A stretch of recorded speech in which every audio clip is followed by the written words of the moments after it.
Ibimenyetso 10 byakwereka ko phone yawe yamaze guhakingwa. Hari abantu benshi bakoresha phone zabo buri munsi batigeze batekereza ku mutekano wazo. Ariko ukuri ni uko phone nyinshi ku isi zihura n'ibitero by'abahakazi buri munsi.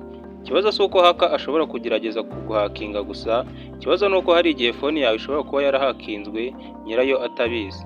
Uyu munsi tugiye kureba ibimenyetso 10 bishobora kukwereka ko phone yawe iri mu maboko y'abahakazi. Ikimenyetso cya mbere, phone itangira gukora buhoro cyane. Iyo phone yawe itangiye gukora buhoro cyane, bishobora kuba ari ikimenyetso cy'ikibazo. Ibi bishobora guterwa n'uko hari porogaramu ziri gukora inyuma utazi.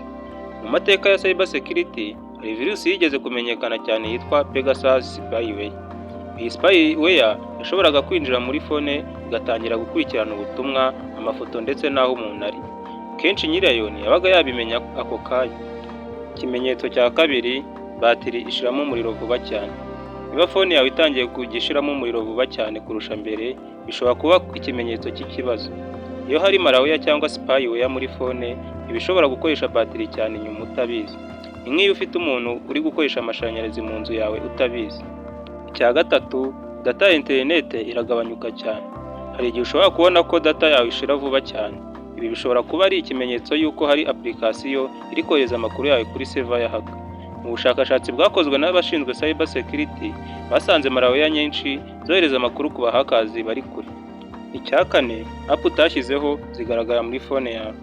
Niba ubonye application utigeze ushyiraho, ugomba kubyitondera cyane. Hari malware zishobora gushyirwamo muri phone nk'aho ari app isanzwe. Iyo app ishobora gukurikirana message, amafoto cyangwa password. Ikimenyetso cya gatanu, phone itangira kwikoresha utayitegetse.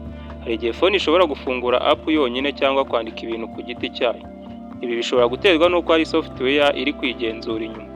Hari n'igihe hakazi bakoresha remote access tool zibemerera kugenzura device iri kure. Ikimenyetso cya gatandatu, message utanditse ziroherezwa. Hari abantu bamwe bagiye babona inshuti zabo zibabwira ngo banyohereje message idasanzwe, ariko nyirayo akavuga ngo nayo nanditse. Ibi bishobora kuba ari ikimenyetso y'uko account cyangwa phone irimo irakoreshwa n'undi muntu. Icya karindwi, ni amatangazo menshi adasanzwe. Niba phone yawe itangiye kukwereka amatangazo menshi cyane atarasanzwe, bishobora kuba ari ikimenyetso cya adware.